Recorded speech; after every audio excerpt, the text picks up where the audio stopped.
Hello everybody, and welcome to my review of the beautiful EarthQuaker Devices Palisades, baby! This is my first EarthQuaker Devices pedal. Very quick little run through. We have over here on the far left a voice control. We have on the far right a bandwidth control. And generally we have a two-stage gain. We have gain A, which is on the far right, gain B, which is in the middle, and we have a boost which adds in volume as well as gain, and that is activated on the far left. We have a volume control, a tone control, just like a traditional overdrive sort of pedal, and we also have two switches, one which turns on the buffer on or off. Whenever you turn on the pedal, the buffer will also turn on, or there's no buffer at all, and there's also a normal / bright switch.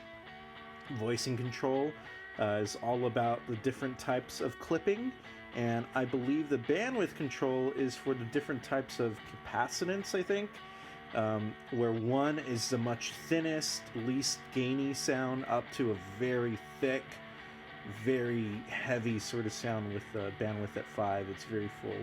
Okay, here is the rest of the board.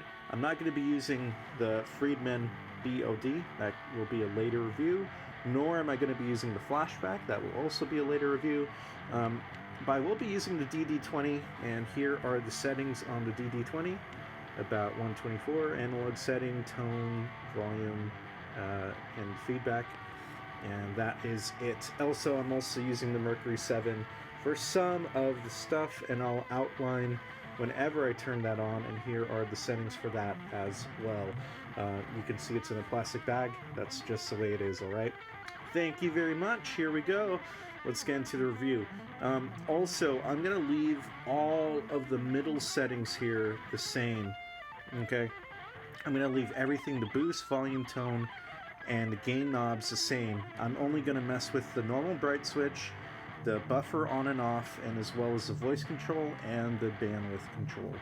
Okay, so we can listen to the different types of clipping, listen to how each type of clipping will react. There are so many permutations and variability on this pedal that it is just nuts. So let's get into it. Alright, so let's start with basically the clean sound.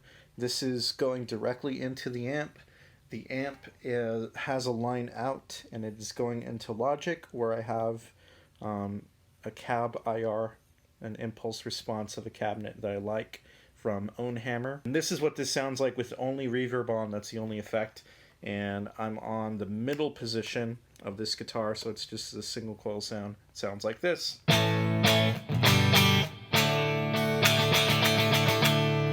Okay, now let's turn on the pedal, just gain A, with the settings that I had on, and let's see what that sounds like.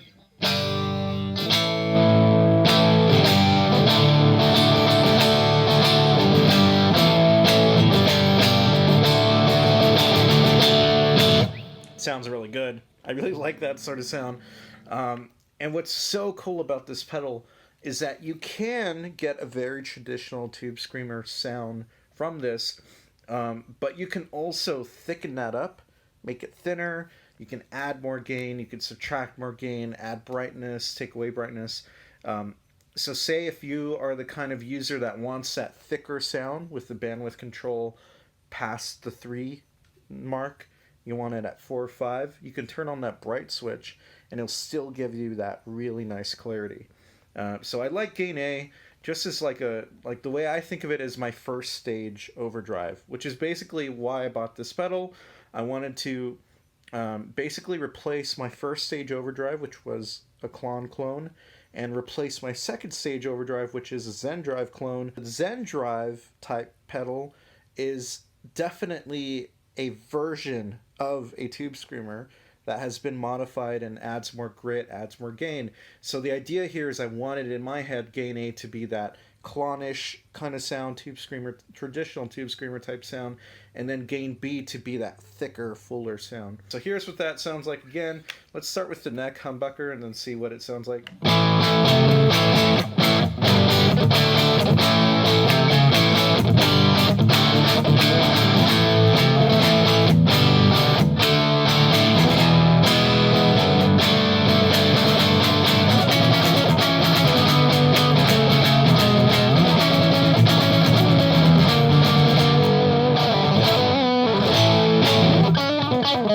And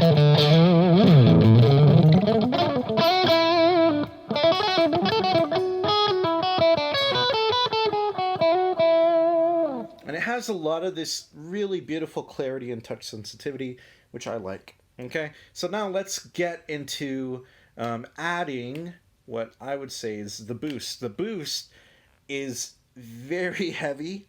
It is very much in your face. It is just a big boost, okay? It adds these kind of upper harmonics and gives you this kind of big push in terms of volume. So now let's see what the gain A sounds like with the boost on. And this is again, let's start with the middle pickup and then go to neck pickup and then we'll go to the bridge. So this is what that sounds like without the boost. Back to the boost. Okay, neck pickup. Okay, boost off.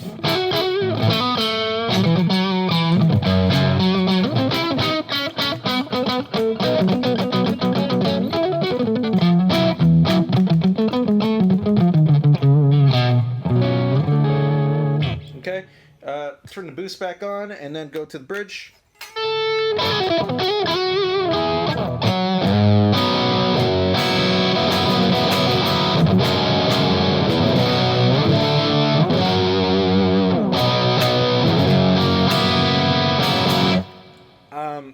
I never really use gain B. What I tend to do in live settings is I use gain A and then I add the boost in, and that usually gets the job done for me, especially when I have the Friedman BEOD. The Friedman is really my high gain distortion box and gives me everything that I want in terms of an overdriven, modded, plexi type sound, and it just sounds great.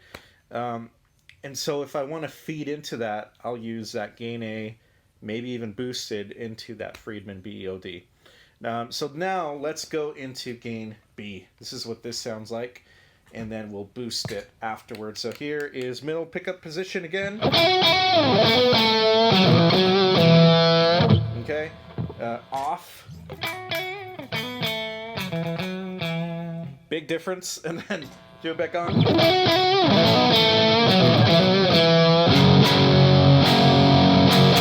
Okay, neck pickup.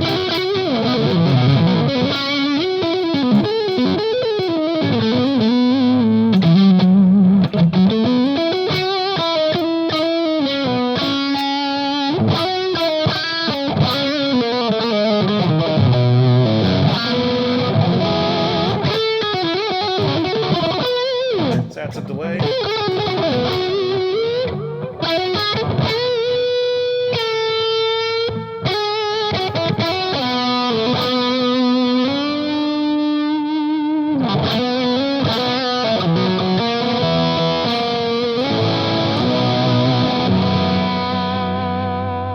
Sounds great. And then if I want to add some ambient stuff,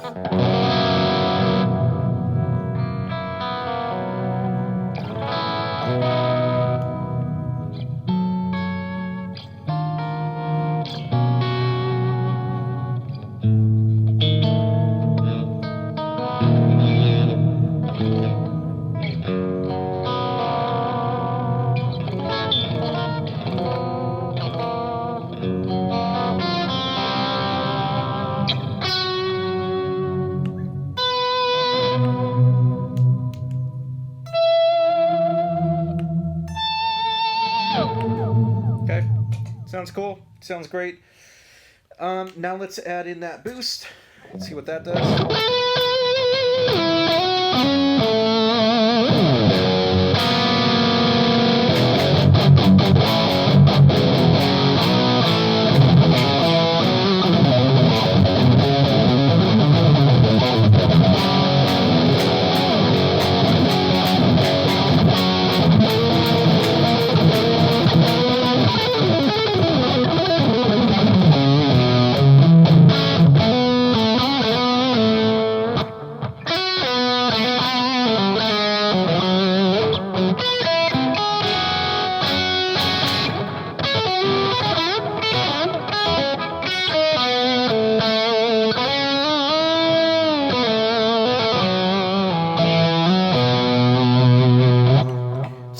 let's say I find a sound that I really like, right? In the sense of, you know what, it sounds great, but it's either way too thick and I want it to be more narrow focus. I want it to be more mid focus or something.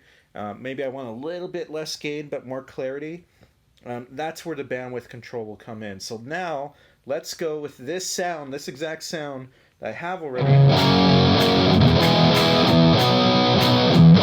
And now we'll turn the bandwidth control up or down. So let's turn it down first. So this is at 1. And then here's what that sounds like.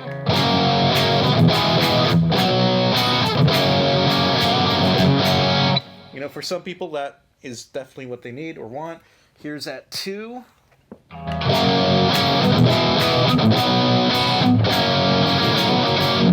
don't know if you're really hearing anything. Back to 3, which is where I had it.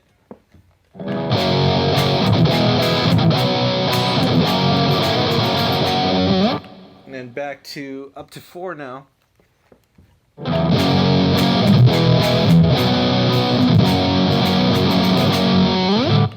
And then to 5.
That just sounds awesome, you know. So you have so much variance to the point where it's practically impounding in itself, and you know it just sounds like a fuzz at that point, depending on how you use it. So it's again just a versatile pedal. Let's set it back to 3 because I think that is generally what I would say is pretty much neutral on the bandwidth setting. Where it's not too heavy and it's not too light, it's about the right amount, and some of these clipping options do sound better during, or you know, within some certain bandwidth options, and that's up to you to discover and figure out on your own. Let's just stick to gain A, just for the heck of it, keep it simpler. And also another thing to note, okay, here's gain B, here is the boost. I'm not using a noise gate or anything, okay? And you can hear just how much noise there is. It's like with all that gain.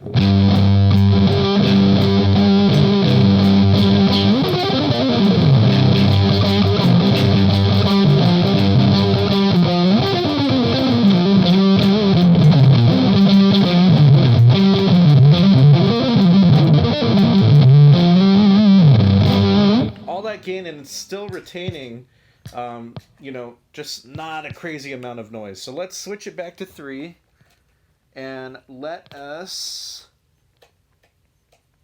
start with, again, all the settings are exactly the same now. So I have the bandwidth now back to 3 and everything else is where I left it. We're on gain A, and this is voice number 1. I will put on the bottom of the video what that voicing does.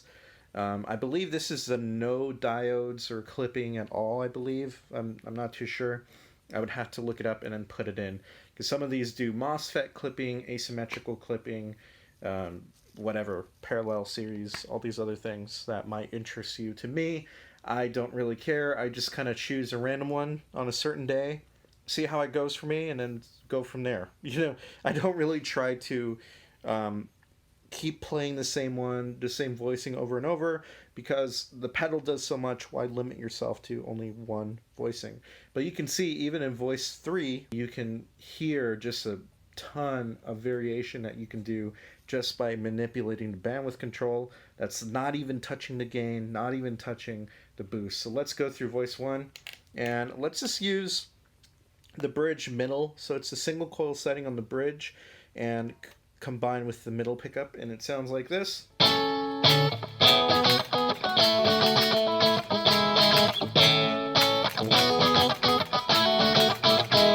So here's the volume all the way up.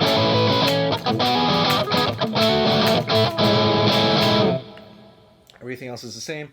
And then let's go to voice 2.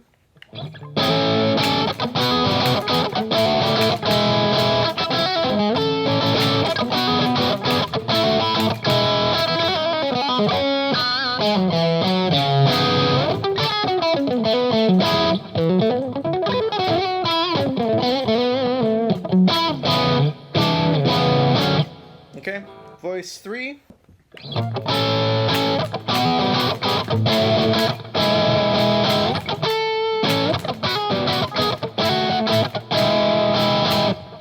Voice 4.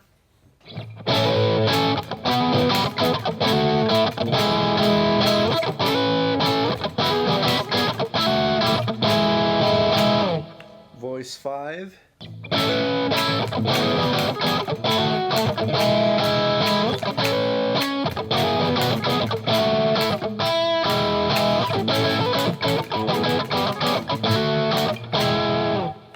And then the last one, voice 6.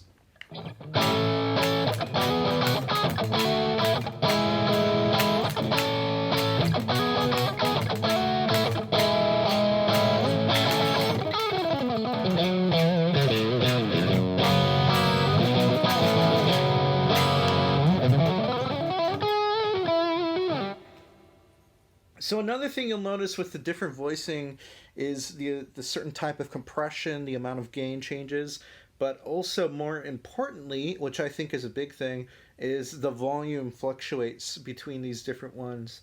So just be aware of that. I do not really recommend all of a sudden just randomly going to a different voicing in the middle of a set or something, because it might throw you off and you'll realize, whoa, there's a big volume difference here. What the heck happened? Unless you know already, hey, if I go to this voicing, I gotta move the volume knob to this on my amp, or the volume knob on the pedal to match the amp at unity gain. You can see here, I didn't touch the amp, only moved the voicing control, didn't touch anything else.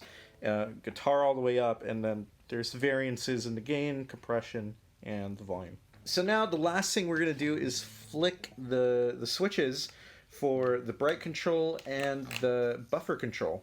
So this is what the pedal sounds like without the buffer on. Okay, so this is on gain A, and I'm just going to be having the same settings I had earlier, and I'm just going to play.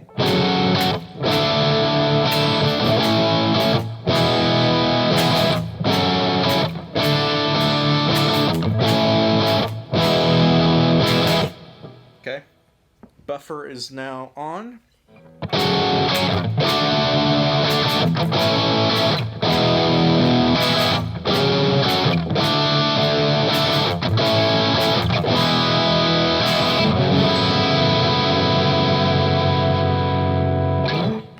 Now let's do the same thing with the bright switch. So one more time, here's the sound without any of the switches turned.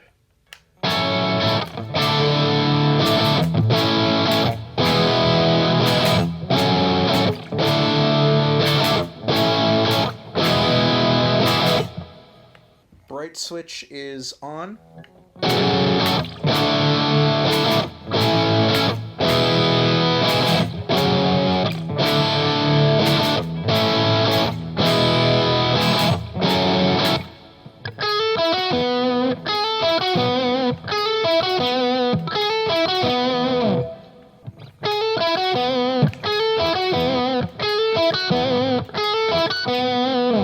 Here's also the buffer on.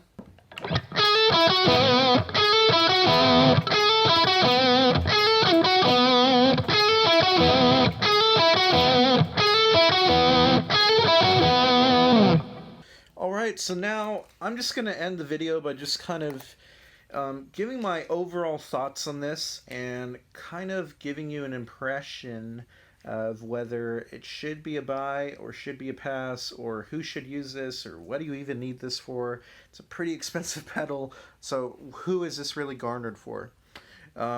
First of all, I really love this pedal. I love the construction of it.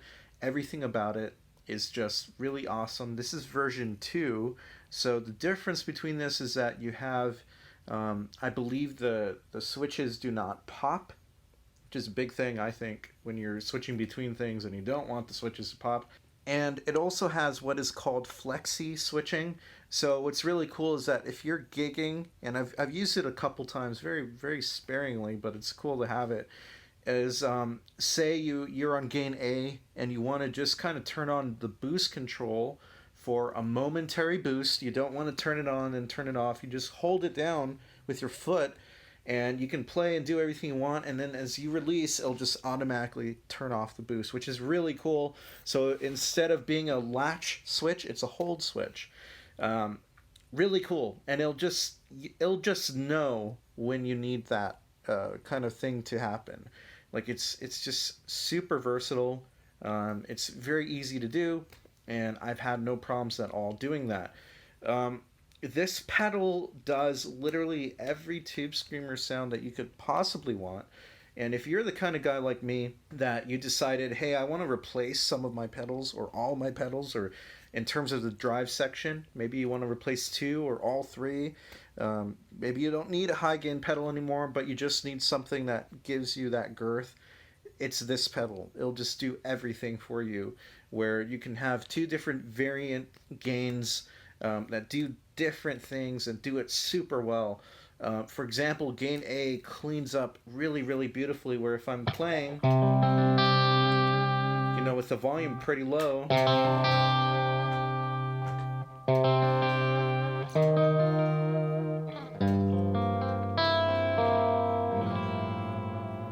you know, and then if I just need it to attack more,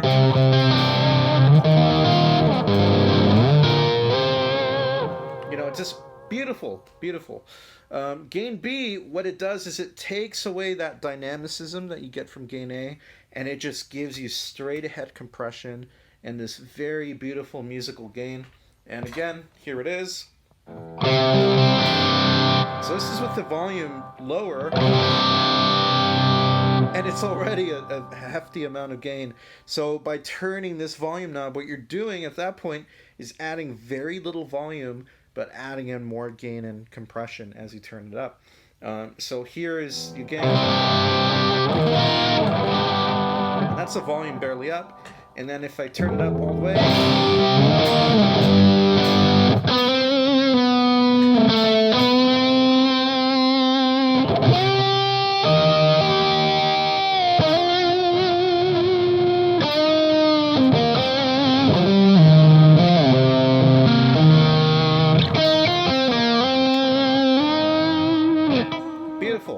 so what it does super well is this gives you these sounds where if you just set the pedal where you kind of have a general idea of where you want it, and as a starter, I would say start with voice 3, start with the bandwidth at 3, see how that goes for you, or try different voicings if you want. And I believe voice 2 or voice 3 is basically like the TS-808 style circuit. So you can get that traditional tube screamer sound if you want, but you can just get so much more with this pedal that I cannot even begin to kind of bring up or fathom. So definitely really just give this pedal a chance. Give it a try. Don't be overwhelmed. Just try out super basic things if you want, and then see how it goes for you. And then the boost switch, what I really like about it is that it doesn't necessarily add a crap ton of gain. What it's doing is adding this clarity blossoming. So if I'm back to gain A, this is just with the gain A and the boost. right?